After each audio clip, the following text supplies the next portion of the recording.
Hello, friends, and Happy New Year! Welcome to episode 20 of Coffee with Kelsey. I'm so excited to be here with you today, ringing in 2026 together.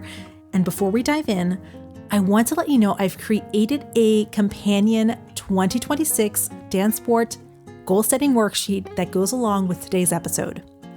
It's designed to help you reflect on 2025, set process-focused goals, and create a clear, actionable plan for the year ahead. You can download it from my website at ballroomdancecoach.com and follow along as we go. If you joined me for episode 19, you know we spent time reflecting on 2025, looking at wins, lessons learned, and even those moments that challenged us. Today, we're going to take all of that reflection and turn it into actionable steps for the year ahead. Whether you're a dancer, a parent supporting a child in competition, or someone who's just stepping into the ballroom for the first time, this episode is designed to help you map your year, set meaningful goals, and stay on track, because intention beats improvisation every time. So grab your worksheet, your notebook, your phone, and of course your coffee, and let's go ahead and dive in. Coffee with Kelsey is brought to you by ballroomdancecoach.com, 7-time award-winning instruction, helping dancers of all levels maximize their progress and express themselves on the dance floor.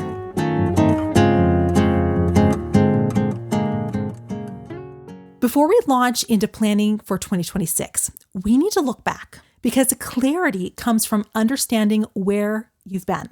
If you listened to episode 19, you'll remember I talked about reviewing the year by asking 3 key questions. What were your biggest wins? What challenges taught you important lessons?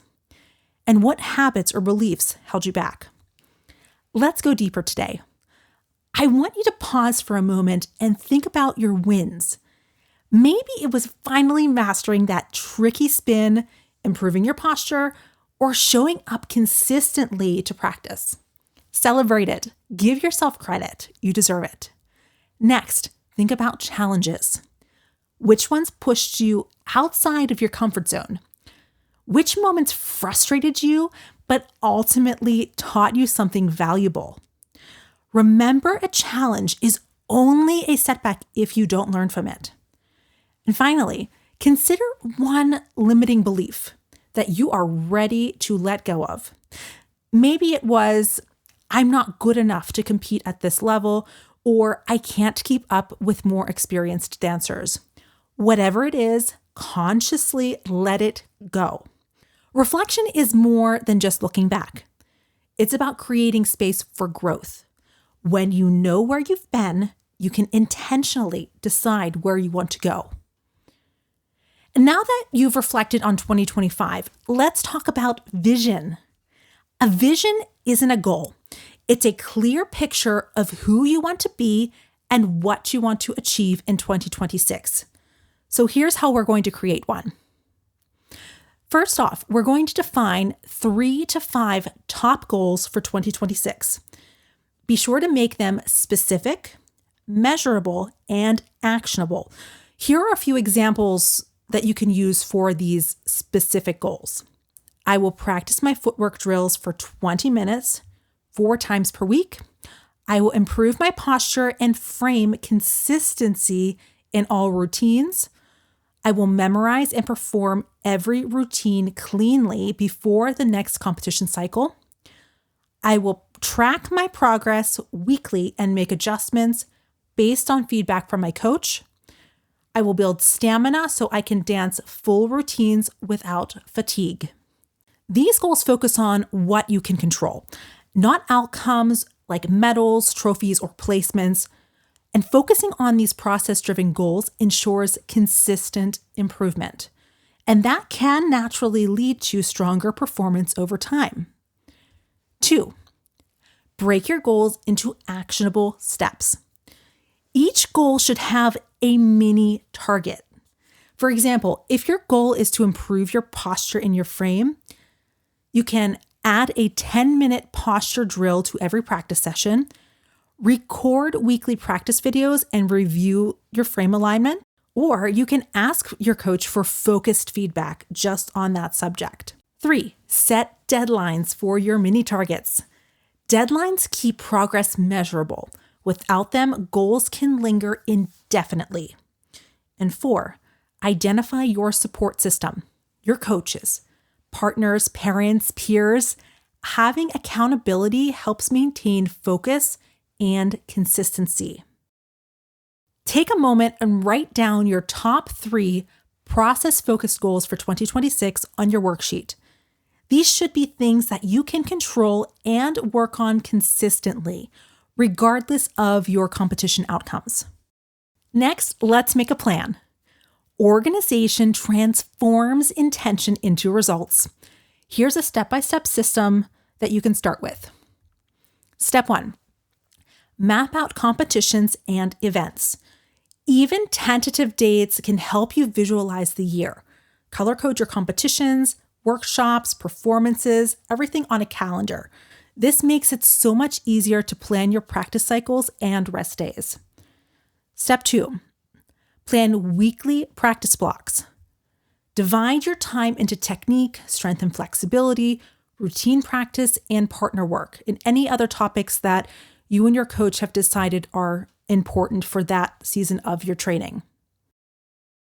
Keep sessions short but consistent. Quality beats quantity. Include recovery and mental prep. Your body and mind perform better when they're rested. And step 3, weekly check-ins. Every week, spend 10 to 15 minutes reviewing what went well, where did you struggle, and what adjustments are needed for next week. Parents, this is actually a perfect opportunity to teach accountability without micromanaging. Encourage your dancer to take ownership. It builds confidence, discipline, and independence. Success in dance sport isn't just about physical technique. It's about mental readiness as well. And here's a few things you can do to help build that. First is visualization. Before each performance or practice, I want you to imagine your best self. Feel your posture, energy, and connection with your partner. Next is mindful reflection. After practice, ask yourself, what worked today and what can I improve? And last is a growth mindset. Mistakes are opportunities to learn. And now it's time to make it actionable. Reinforcing this mindset is critical. Celebrate effort and progress, not just results. This helps your dancer or you stay motivated, confident, and resilient. Now let's break down your year into manageable chunks. And of course, this kind of schedule will vary depending on what competitions you are focused on, which ones are the most important to you, and also what nationals you dance depending on what your division is. But let's start here. Okay, so this is just a general outline, okay? So in January, we're going to focus on the foundation, technique, conditioning, and mental prep. From February to March, refinement, routines, choreography, and performance polish. April to June, competition readiness, stamina, strategy, and partner synergy. From July to August, we're going to work on recovery and focus on weak areas. In September to December, we're going to focus on peak performance and reflection for the next cycle. By giving each month a purpose, nothing feels overwhelming. Each small step builds momentum, and you'll start to see measurable results that keep motivation high. So of course, this is going to vary depending on what division you are and also what nationals you dance, what competitions are the most important for where you are in your dance journey right now. But I want you to look at your worksheet and fill out that section for the months of the year of what would be the most important for you to focus on at what time. Even with a solid plan, motivation can dip. And here's how you can stay consistent. We're going to celebrate micro wins weekly. Don't wait for medals, trophies, or anything else to celebrate progress. Next, we're going to record your practice videos. Reviewing them shows improvement over time. Sometimes we don't realize how much we're improving because if we don't see it.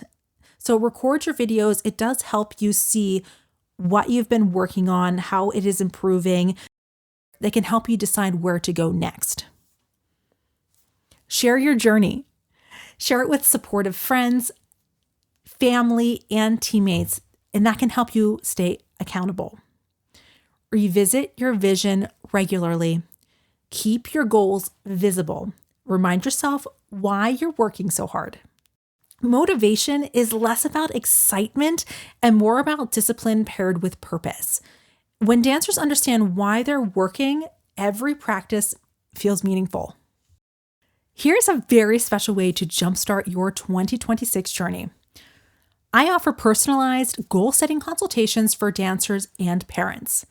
In this session, we clarify your process-focused goals for the year, break them into actionable steps, create a calendar and practice plan that works for your schedule, build a roadmap to improvement for competitions, technique, and mental prep.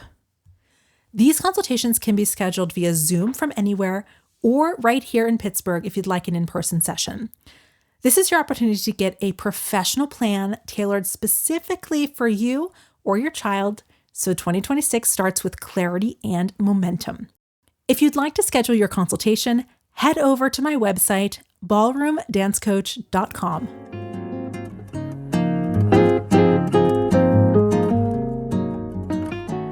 Thank you so much for joining me for episode 20 today of Coffee with Kelsey.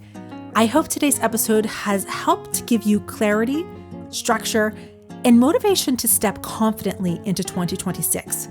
Remember, your journey is unique, your process is real, and your next steps start now. Reflection, vision, organization, mental prep, and consistent momentum. These are the keys to making this year your best yet.